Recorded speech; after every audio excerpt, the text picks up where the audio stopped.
하나님 전능하신 하나님이신 줄 믿습니다.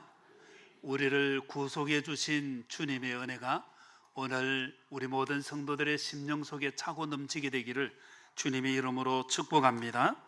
오늘 2월 마지막 주일 성찬주일에 고린도전서 11장 17절부터 34절 말씀을 통해 성찬과 은혜라는 제목으로 말씀을 전하겠습니다. 우리 모든 성도들이 이 말씀 마음에 담고 또 성찬의 은혜를 온전히 누리게 되기를 주님의 이름으로 축복합니다. 오늘 우리가 읽은 말씀은 사도 바울께서 고린도 교회에 보낸 편지의 한 부분입니다. 고린도 교회는 바울 사도께서 복음 전도하는 가운데 고린도 지역에 교회를 세우게 되어진 것이죠. 바울이 떠나고 난 뒤에 고린도 교회에 대한 소식이 들릴 때 바울은 편지를 써서 이런 여러 문제들에 답을 준 것이 고린도 전서입니다. 오늘 우리가 읽은 이 11장의 말씀은 특별히 이 고린도 교회의 성도들, 초대교회 성도들이 같이 만찬을 나누고 그 다음에 성찬을 나누는 이 예식에 대한 부분을 말하고 있습니다.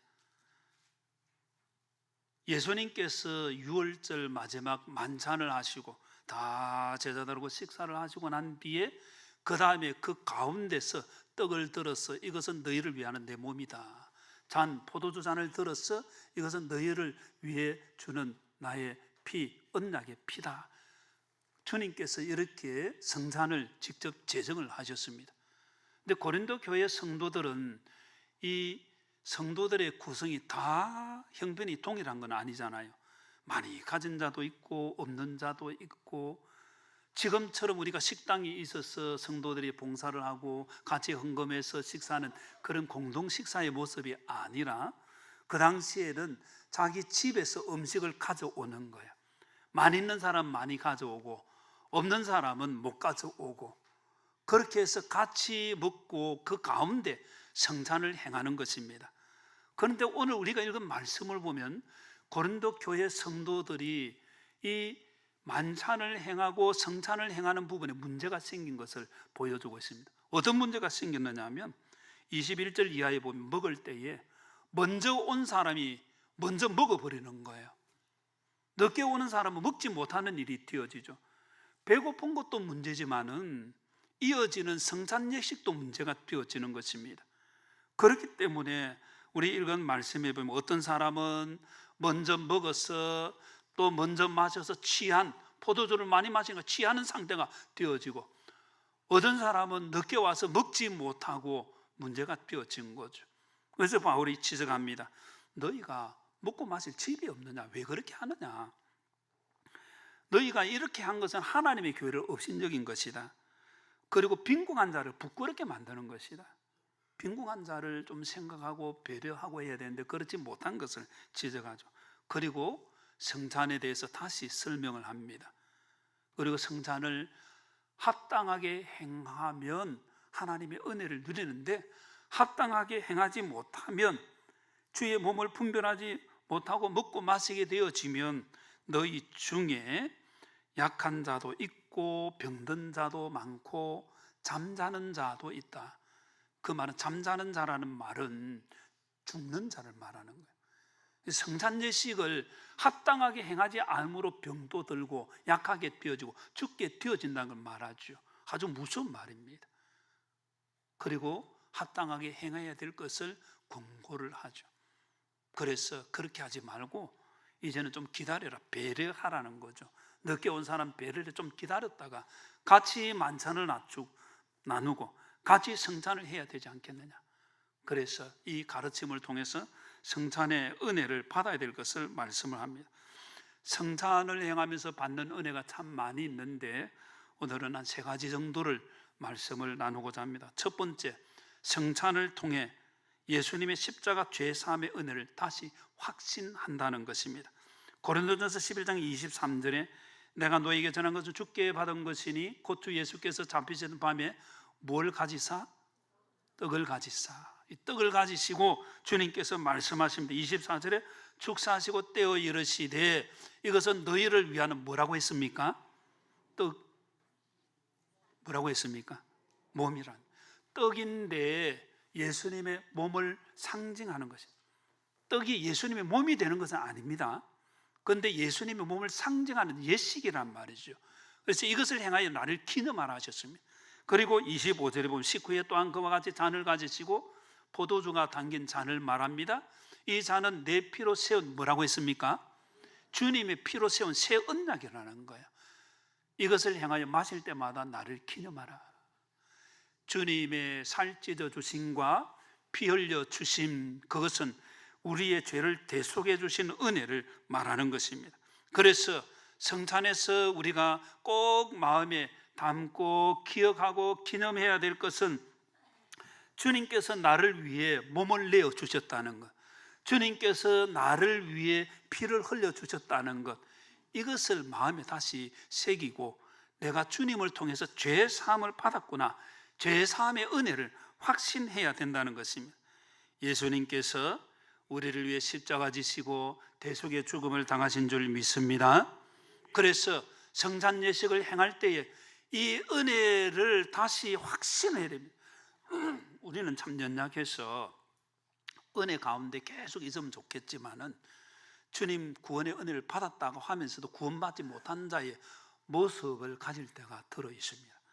그래서 주님께서는 이 성찬 예식을 통해서 주님의 죄 용서하신 그 은혜를 받고 나 같은 죄인을 용서해 주신 그 은혜 가운데 그 은혜 갖고 그 은혜를 나누며 살아라는 것입니다.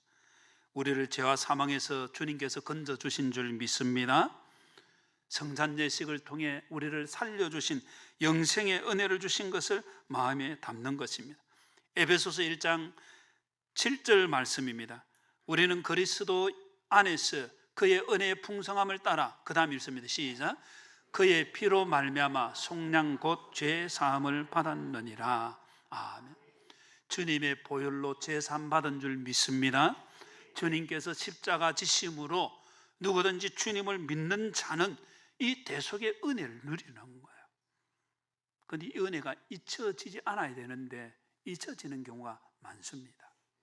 그래서 세월이 지나면 흔히 말하는 가나안 성도, 저는 그걸 참 성도라고 보지 않습니다.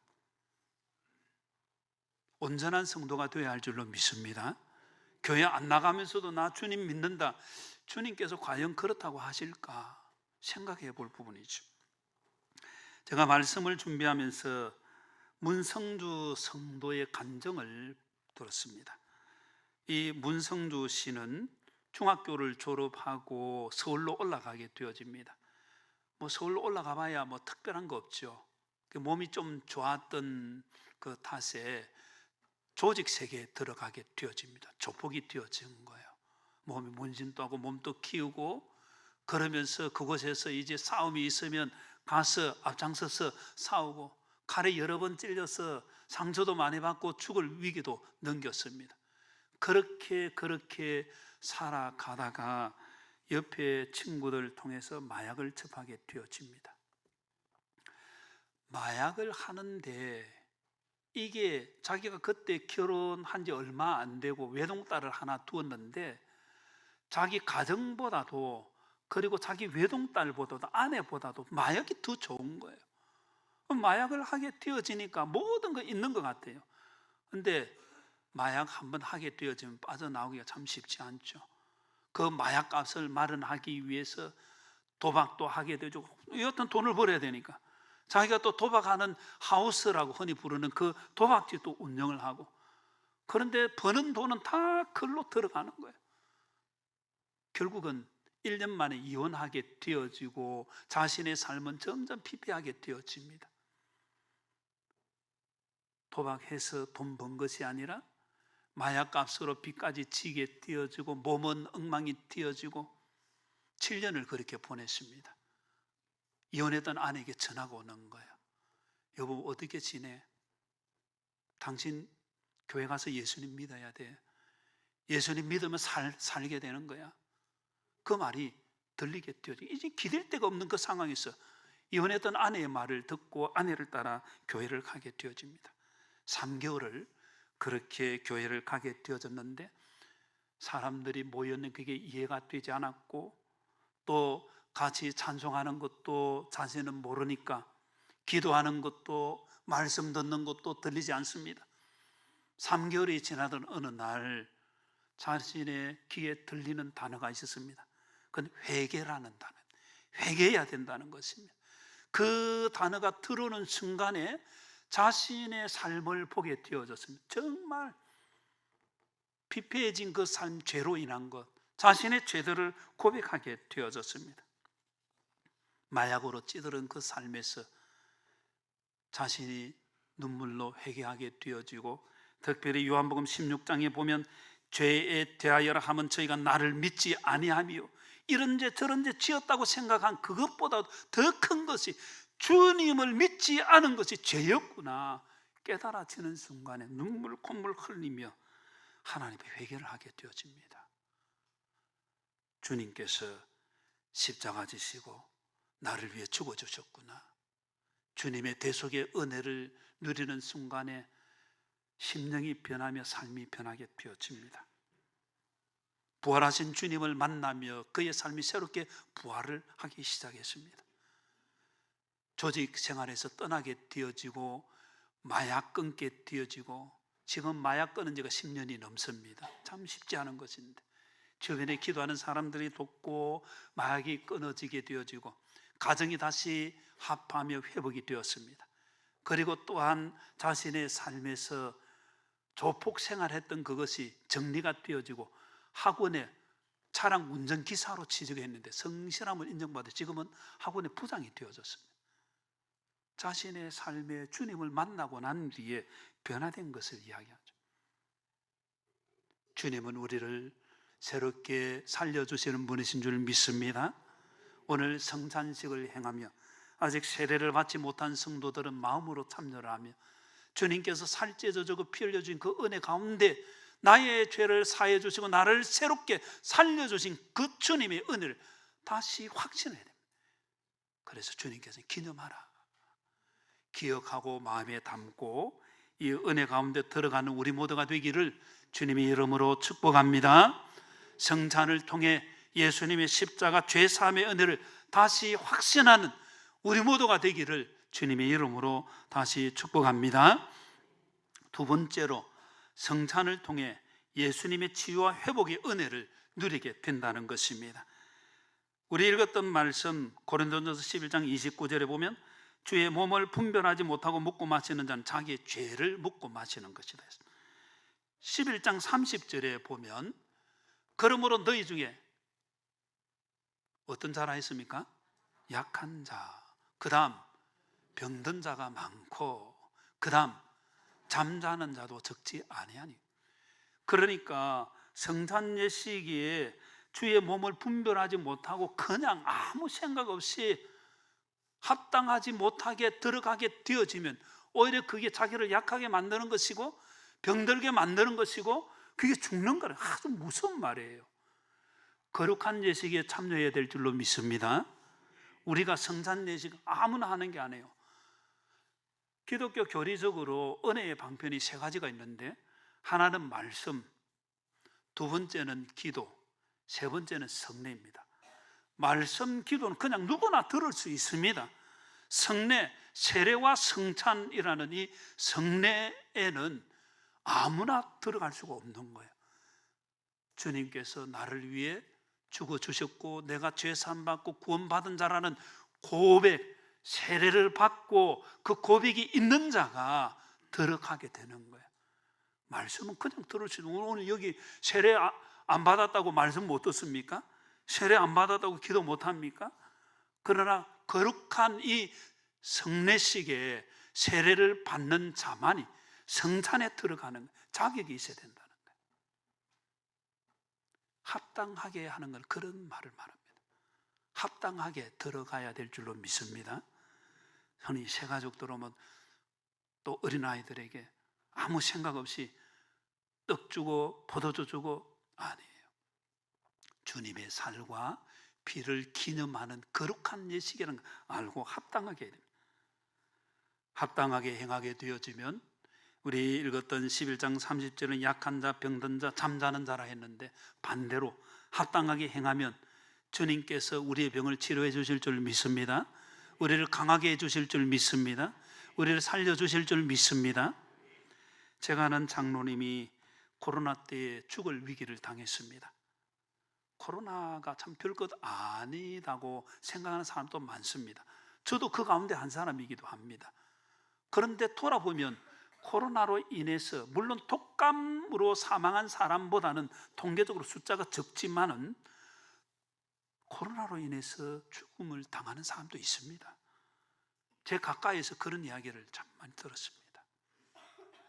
그런데 코로나의 그 위기 가운데 이 장로님이 치과 치료를 그때 했었는데 이를 동시에 3개를 뽑은 거예요. 임플란트 한다고. 야, 별거 아니라고 생각했는데 3개를 뽑으니까 몸이 얼마나 아픈지. 몸이 너무 아픈데 사실은 이를 뽑아서 아픈 줄 알았어요. 이를 뽑으니까 음식도 제대로 못 먹지. 얼마나. 그런데 너무너무 아프니까 병원에 응급실에 갔습니다. 코로나 확진인 거예요. 어느 단계까지 왔냐면 호흡을 자기가 할 수 없는 그런 단계까지 온 거예요. 하나님 앞에 기도하게 되어집니다. 자신의 삶을 돌아보며 회개하며 주님 대속의 그 은혜, 주님께서 채찍 맞으심 통해 우리를 낫게 해주시는 그 은혜 사모하며 간절히 기도합니다. 주님의 특별한 은혜로 살아나게 되었습니다. 그리고 간증을 합니다. 그 죽음의 위기 속에서 주님을 만나고 주님께서 내 안에 들어오시는 걸 느꼈다는 거예요. 아픈 사람은 압니다. 건강한 사람은 잘 몰라요. 병든 자에게라야 어원이 쓸데있다는 말이 참 주님의 은혜가 들어오는 거예요. 그 장로님의 고백입니다. 이제 나는 덤으로 사는 인생이다. 참 그게 참 은혜가 되었어요. 덤으로 산. 내가 덤으로 죽을 위기 속에서 살아나니까 덤으로 산다는 거예요. 그리고 주님의 은혜로 섬기는데 얼마나 아름답게 헌신하는지. 주님은 우리를 살려주시고 치유하시고 회복시켜 주시는 분이신 줄 믿습니다. 마태복음 8장 17절에 이는 선지자 이사야를 통하여 하신 말씀에 우리의 연약한 것을 친히 담당하시고 무엇을 짊어지셨다 했습니까? 병을 주님 우리의 약한 것을 담당하시는 분이신 줄 믿습니다. 우리의 병을 짊어져 주시는 분이신 줄 믿습니다. 주님께서 우리를 이렇게 살려준 치유와 회복의 은혜가 오늘 성찬 가운데도 있게 되어지기를 주님의 이름으로 축복합니다. 저도 개인적으로도 많이 경험했습니다. 이 성찬 예식에 주님 치유해 주시는구나, 주님 회복시켜 주시는구나. 우리가 이런 은혜를 누리려고 하면 철저히 주님 앞에 회개하고 나아가야 됩니다. 합당하게 드려야 됩니다. 합당하게 드린다는 것은 주님의 은혜 가운데 들어가는 것이고, 고린도전서 10장 16절에 보면 우리가 축복하는 바 축복에 사는 그리스도의 피에 참여함이 아니며 우리가 떼는 떡은 그리스도의 몸에 참여함이 아니냐. 이 성찬 예식을 통해 그리스도의 몸에 참여하는 줄 믿으시기를 바랍니다. 우리가 주님의 몸에 참여하는 거예요. 그리고 10장 17절에 보면 떡이 하나요 많은 우리가 한 몸이니 이는 우리가 다 한 떡에 참여한다는 거예요. 그 말은 우리가 예수님 머리로 우리가 하나 된다는 겁니다. 성찬 예식을 통해서 머리 되시는 주님과 연합하고 우리 성도들이 또한 하나 되는 회복의 역사가 있게 되는 줄 믿으시기를 바랍니다. 이 고린도 교회는 이 부분에 문제가 생겼죠. 그래서 그 만찬을 행하며 성찬까지 나아가는 그 자리에 문제가 생긴 것이 먼저 온 사람이 먼저 먹어버립니다. 많이 가져온 사람이 많이 먹었는지도 모르겠죠. 여하튼 나중에 온 사람은 먹지 못하고 배고픈 상황이 되어졌고, 어떤 사람은 많이 마셔서 취하게 되어지고, 그래서 바울은 내가 이거로 너희 칭찬할 수 없다. 이 모임이 유익이 되지 못한다는 거예요. 합당하게 하는 것은 한 몸됨을 이루어야 된다. 그래서 바울은 고린도 교회 성도들에게 그렇게 말을 합니다. 고린도전서 11장 21절에 보면 먹을 때에 각각 자기의 만찬을 먼저 갖다 먹어. 먼저 먹으면 됩니까? 안 됩니까? 안 된다 이 말하는 거예요. 기다리라. 뒤에 보면 배려를 하라는 거예요. 주님의 몸된 교회는 서로 입장을 배려하는 것이 있어야 될 줄로 믿습니다. 입장 바꾸어서 생각해 보는 게 참 중요합니다. 나는 먼저 먹어서 배부른데 저 사람 먹지 못해서는 얼마나 힘들까 생각하면 기다리게 되는 거죠. 바울은 이 부분을 두고 고린도전서 11장 22절에 보면 너희가 하나님의 교회를 업신여기는 거죠. 주님의 교회를 업신여기면서 성찬에 들어갈 수는 없는 거예요. 주님의 교회를 귀하게 여겨야 될 줄로 믿습니다. 업신여기는 것이 다른 사람 차별하게 되어지고 다른 사람 배려하지 못한 결과 교회를 업신여긴 것이라고 바울은 그렇게 지적하고 있죠. 그래서 우리는 주님의 교회 한 몸 되도록 기도하고 그 은혜에 들어가야 된다. 주님 우리의 죄를 사해 주시고 우리를 주님의 교회에 속하게 해주신 줄 믿습니다. 우리를 하나 되게 해주신 줄 믿습니다. 그래서 오늘 우리는 성찬 예식을 앞두고 말씀을 대하면서 기도하면서 담임 목사님 저뿐만 아니라 우리 장로님들, 장리지사님들, 권사님들, 우리 모든 직분들, 모든 성도들이 하나 되도록 하나님 회복시켜준 은혜를 누려야 될 줄로 믿습니다.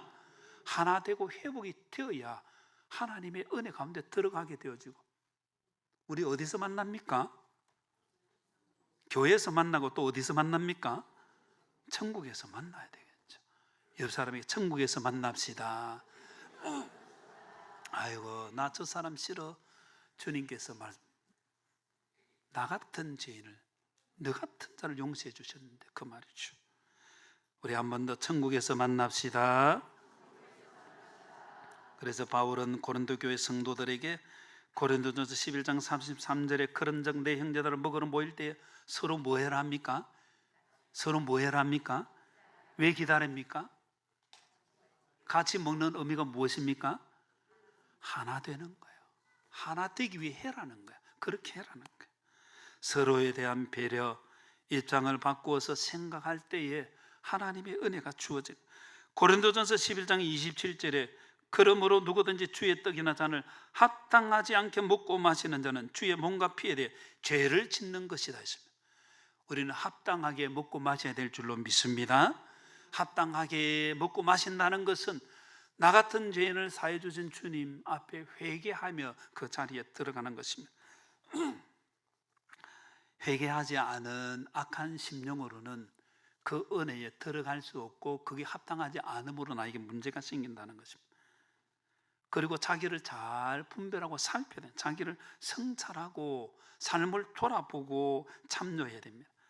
그리고 예수님께서 나를 위해 대속의 죽음을 당하셨구나 감사함으로 참여를 해야 됩니다. 그리고 죄인을 구속해 주신 그리스도의 그 고난을 생각하며 주님의 십자가를 나도 가겠습니다. 그렇게 고백하며 참여를 하는 것입니다. 그리고 하나 되도록 참여를 하는 거예요. 우리 모두가 주님의 은혜 가운데 하나 되어야 할 줄로 믿습니다. 하나님께서 이 말씀을 주셨습니다. 고린도전서 1장 10절에 보면 바울 사도는 고린도 교회 성도들에게 형제들아 내가 우리 주 예수 그리스도의 이름으로 너희를 권하노니 그 다음 읽습니다. 시작. 모두가 같은 말을 하고 너희 가운데 분쟁이 없이 같은 마음과 같은 뜻으로 온전히 합하라. 아멘. 온전히 합하고 하나 되어야 할 줄로 믿습니다. 에베소서 4장 32절입니다. 같이 읽겠습니다. 시작. 서로 친절하게 하며 불쌍히 여기며 서로 용서하기를 하나님이 그리스도 안에서 너희를 용서하신 것 같이 하라. 아멘. 우리 옆 사람에게 주님의 이름으로 사랑합니다. 한 번 더 주님의 사랑으로 용서합니다. 서로 용서할 때에 하나가 되어지고 주님 주시는 회복의 은혜를 누리게 되는 것입니다. 빌립보서 2장 3절에 아무 일에든지 다툼이나 허용을 하지 말고 오직 겸손한 마음으로 각각 자기보다 남을 붙어 있습니다. 시작. 남을 낮게 여기고 아멘.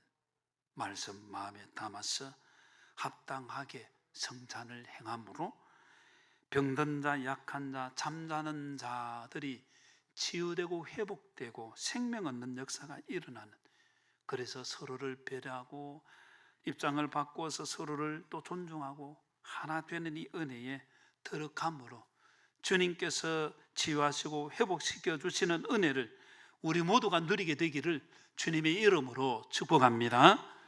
마지막 세 번째로, 성찬을 통해 예수님의 죽으심을 전하는 사명의 특권을 누린다는 것입니다.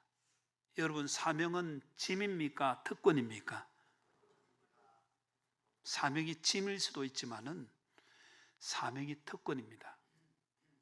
우리가 어떤 직분을 맡는다는 것은 그게 그 사람에게 무거운 짐이 될 수도 있겠지만은 그게 특권이 될 수도 있습니다. 여러분, 직장에서 일반 평사원으로 들어가서 그 파트의 차장이 되고 국장이 되고 책임자가 되면 그게 짐이 되는 것이기도 하겠죠. 그러나 그 일이 자기에게 복이 되기도 하는 것입니다. 주님께서 우리에게 고린도전서 11장 26절에 너희가 이 떡을 먹으며 이 잔을 마실 때마다, 그 다음 읽습니다. 주의 죽으심을 그가 오실 때까지 전하는 것이니라. 아멘. 주님께서 나를 위해 죽어주셨는데 주님의 죽어주심을 오실 때까지 전하는 것이 짐입니까? 특권입니까? 모든 사람에게 주는 게 아니에요. 구원받은 사람에게, 은혜 받은 사람에게, 은혜 받은 사람은 입이 열리게 되어 있습니다. 아까 제가 이야기 드렸던 그 장로님, 만나는 사람마다 이야기를 합니다. 죽었다가 살아난 경험을 이야기합니다. 코로나를 가볍게 이겼다가 죽을 위기 속에서 살아난 것 이야기하죠. 앞에 제가 이야기를 했던 문성주 성도 같은 경우에 그 문집사님 자신의 모든 삶에 정말 마약에서 찌들었다가 피폐해진 자기를 살려주신 주님의 은혜가 너무 고맙고, 가정이 회복되어지고 직장도 얻게 되어지고 삶이 정상적으로 되니 너무 감사하잖아요. 그래서 무엇 하고 있는가 하면 지금은 소년원에 가서 자신을 간증을 합니다. 자신의 이전의 삶을 다 이야기를 하죠. 문신 안 지워지잖아요. 문신 보여주면서 내가 과거에 이러했고 마약했고 내가 죽을 위기 가운데 있었는데 내가 주님을 만나고 이렇게 새롭게 되었다. 너희들 좀 새롭게 살면 좋겠다. 시간 내어서 소년원에 가서 그 아이들에게 자기처럼 그 과거에 좋지 못한 전철 밟지 않도록 복음을 전하는 거예요. 은혜 받은 사람은 전하게 되어 있는 줄 믿습니다. 그래서 우리에게 필요한 게 은혜예요. 주님의 은혜 달라고 기도해야 됩니다. 은혜 달라고 구해야 될 줄로 믿습니다. 은혜 받으면 그 은혜를 말하지 않을 수가 없는 것입니다. 우리가 읽었던 말씀에 그가 오실 때까지 주의 죽으심을 전한다는 이 말의 원어적인 의미는 선포한다는 것입니다. 다른 사람에게 선포하는 거, 알리는 거예요. 선전하는 거예요. 그래서 우리 모두가 주님의 은혜의 전달자가 되어야 할 줄로 믿습니다. 마가복음 16장 15절에 또 이르시되 너희는 온 천하에 다니며, 그 다음 읽습니다. 시작. 만민에게 복음을 전파하라. 아멘. 전하면 주님께서 은혜 주시는 줄 믿습니다. 치유의 역사를 주십니다. 회복의 역사를 주십니다. 새롭게 하시는 놀라운 일들을 보게 되어집니다. 주님께서 이 특별한 은혜를 주셨습니다. 그래서 우리는 주님의 은혜를 마음에 담고 사명을 생각하며 되는 대로 사는 사람이 있는가 하면 자기의 욕망 따라 사는 사람이 있고 사명을 따라 사는 사람이 있다고 합니다. 욕망 따라 살지 않고 그냥 살지 않고 주님께서 나를 살려주신 그 이유, 주님의 죽으심을 오실 때까지 전하라고 사명을 주신 것을 마음에 담고 사명 따라 살아가는 우리 모두가 되기를 주님의 이름으로 축복합니다. 말씀을 맺겠습니다. 오늘 거룩한 주일 성찬주일에 성찬과 은혜에 대해 말씀을 드렸습니다. 합당하게 성찬 예식에 참여해야 될 줄로 믿습니다. 성찬의 은혜 가장 중요한 것은 주님께서 나의 죄를 대속해 주셨다는 그 은혜를 확신하는 것입니다. 이 은혜 확신하는 기회 되기를 바랍니다. 그리고 주님께서 이 성찬 예식을 통해 합당하게 행함으로 우리를 치유하시고 회복시켜 주시는 거예요. 우리의 삶이 회복되어지고 우리 몸이 회복되어지고 우리 모든 것이 회복되어지는 자리를 주님께서 만들어 주셨습니다. 주님과 연합하고 성도가 연합하며 서로를 배려하고 서로를 다 존중하고 서로를 사랑할 때에, 서로 용서할 때에 합당하게 이 은혜를 누리게 되는 것입니다.